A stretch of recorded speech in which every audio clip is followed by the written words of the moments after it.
السلام عليكم ورحمة الله وبركاته نحمده ونصلي على سيدنا محمد وعلى آله وأصحابه أجمعين أما بعد அருமையான gym TV நேயர் பெருமக்களே, உங்கள் மீதும் உலக மக்களாகிய நம் யாவர் மீதும் எல்லாம் அல்ல அல்லாஹுவின் அருள் உண்டாகட்டுமாக.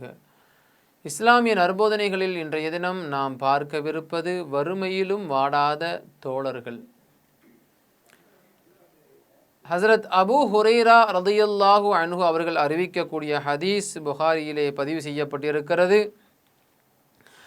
அபூ ஹுரைரா ரலியல்லாஹு அன்ஹு அவர்கள் அறிவிக்கிறார்கள், قال رأيت 70 من أصحاب الصفة ما منهم رجل عليه رداء إما إزار وإما كساء قد ربطوا في أعناقهم.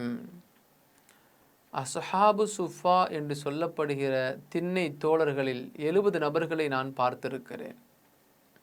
அந்த 70 நபர்கள் எப்படி அவர்கள் வாழ்ந்தார்கள் என்று சொன்னால், அஸ்ஹாபு சுஃபா திண்ணை தோழர்கள், வாலிபர்களாய் இருக்கக்கூடிய அந்த திண்ணை தோழர்கள் எப்படி இருந்தார்கள் என்று சொன்னால், வறுமையில் உண்பதற்கு உணவில்லாமல், தனது அங்க அவயங்களை மறைப்பதற்கு உடை இல்லாமல், இருப்பதற்கு இடமில்லாமல் மிகுந்த வறுமையிலே வாழ்ந்திருக்கிறார்கள்.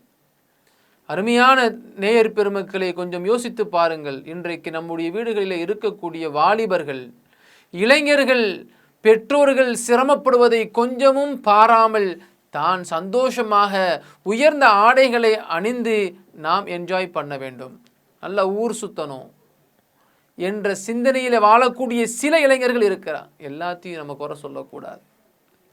சில இளைஞர்கள் வாழ்கிற பொழுது தன்னுடைய வாலிப வயதை முரண்பாடான வாழ்க்கைக்கு அடிமைப்பட்டவர்களாய் அமைத்துக் கொள்கிறார்கள். ஹராமான வாழ்க்கைக்கு தன் வாழ்க்கையை அமைத்துக் கொள்கிறார்கள். அல்லாஹ் ரசூலுக்கு மாறுபட்ட வாழ்க்கையை அமைத்துக் கொள்கிறார்கள். தன் வாழ்க்கையை இளமை காலத்தில் எந்த அளவிற்கு நன்மைகள் செய்து அல்லாஹுவின் அன்பை பெற வேண்டும் என்கிற சிந்தனையில் வாழ வேண்டுமோ அப்படி இல்லாமல், நான் நல்லா இருக்கணும், நல்லா என்ஜாய் பண்ணணும், ஃப்ரெண்ட்ஸோட சுற்றணும், எப்படி வேணாலும் நான் இருக்கணும் என்கிற சிந்தனையில் வாழுகிற இளைஞர்கள் இன்றைக்கு அதிகமாக இருக்கிறாங்க. ஆனால் அன்றைய காலத்தில் அல்லாஹ்விற்கு படைத்த இறைவனுக்கு பயந்தவர்களாய், நபி அவர்களுடைய வழிகாட்டுதலில் உண்மையானவர்களாய், தான் பெற்றெடுத்த பெற்றோர்களுக்கு உண்மையான பிள்ளைகளாய் வாழ்ந்த வரலாறுகள் இருக்கிறது. அபூ ஹுரைரா ரலியல்லாஹு அன்ஹு அவர்கள் சொல்வார்கள், 70 இளைஞர்களை நான் பார்த்தேன். அந்த 70 இளைஞர்களுடைய நிலை எப்படி இருந்தது தெரியுமா?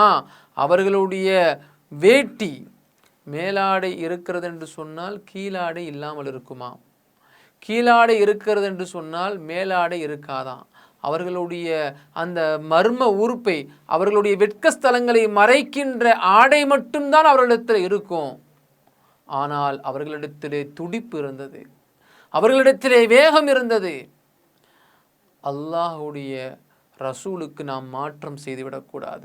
வறுமை நம்மிடத்தில் எவ்வளவுதான் வந்தாலும் பரவாயில்லை, உண்பதற்கு உணவில்லாமல் இருந்தாலும், உடுத்துவதற்கு உடை இல்லாமல் இருந்தாலும், தங்குவதற்கு இடமில்லாமல் இருந்தாலும் நாம் மானத்தோடு வாழணும்னு சொல்லுவாங்க பார்த்தீங்களா? மானத்தோடு வாழணும். அந்த மாதிரி வைராக்கியத்தோடு வாழ்ந்தவர்களின் வரலாறுகள் நமக்கு ஏராளமாக இருக்கிறது. ஆனால் இன்றைக்கு நம்முடைய வீடுகளில் இருக்கக்கூடிய வாலிபர்கள் தன் தாய் தந்தையருடைய கஷ்டத்தை பொருட்படுத்தாமல் தன்னுடைய விருப்பம் நடக்கணும், 1.5 லட்ச ரூபா மதிப்புள்ள அந்த R15 பைக்கு தான் எனக்கு வேணும் அப்படின்னு சொல்லி சில பேர் அடம்பிடிக்கிறான். நான் கஷ்டப்பட்டுட்டு இருக்கிறேனப்பா, பொறுப்பான்னு சொன்னால் எனக்கு இந்த நேரத்தில் வேணும். என்னுடைய ஃப்ரெண்டு அவங்க அப்பா வாங்கி கொடுத்துருக்கிறான், இவன் ஓட்டுறான், அந்த பைக்கை பயன்படுத்துகிறான், எனக்கு அதே மாதிரி வேணும் என்று அடம்பிடிக்கக்கூடிய இளைஞர்கள் எத்தனை பேர் இருக்கிறாங்க. தன்னுடைய நண்பர் விதவிதமான வடிவங்களில் புதிய புதிய ஆடைகளை வாங்கி அணுகிறான். இவனுக்கு வருமானம் இருக்காது, தன் தாய் தந்தையரை போய் கஷ்டப்படுத்தி அந்த ஆடையை வாங்கித்தாங்கன்னு சொல்லி வாங்கி அந்த ஆடையை அணியக்கூடிய நிலை.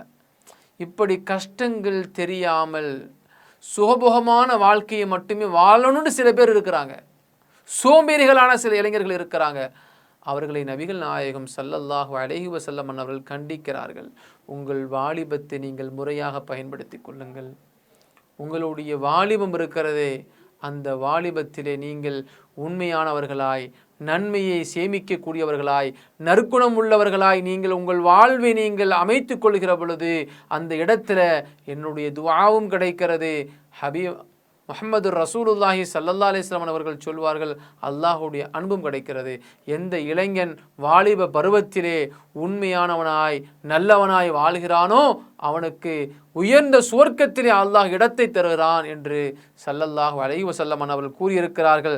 அதைத்தான் அபூ ஹுரைரா ரலியல்லாஹு அன்ஹு அவர்கள் சொல்வார்கள், திண்ணை தோழர்கள், அஸ்ஹாபு சுஃபா என்று சொல்லப்படுகிற திண்ணை தோழர்கள் வறுமையிலும் ஆடாமல் அல்லாஹுவை துதித்து கொண்டவர்களாய், அல்லாஹுவை தொழுது கொண்டவர்களாய், நபி அவர்களுடைய வார்த்தைக்கு கட்டுப்பட்டவர்களாய், ஒழுக்கம் உள்ளவர்களாய் வாழ்ந்து வழிகாட்டி தந்திருக்கிறார்கள். அத்தகைய இளைஞர்களை போன்று வாழ்வோம், அத்தகைய இளைஞர்களை போன்று நமது பிள்ளைகளை உருவாக்குவோம். அல்லாஹ் அதற்கு உதவி செய்வானாக. அஸ்ஸலாமு அலைக்கும் வரஹ்மத்துல்லாஹி வபரகாத்துஹு. இன்ஷா அல்லாஹ் மீண்டும் நாளை சந்திப்போம்.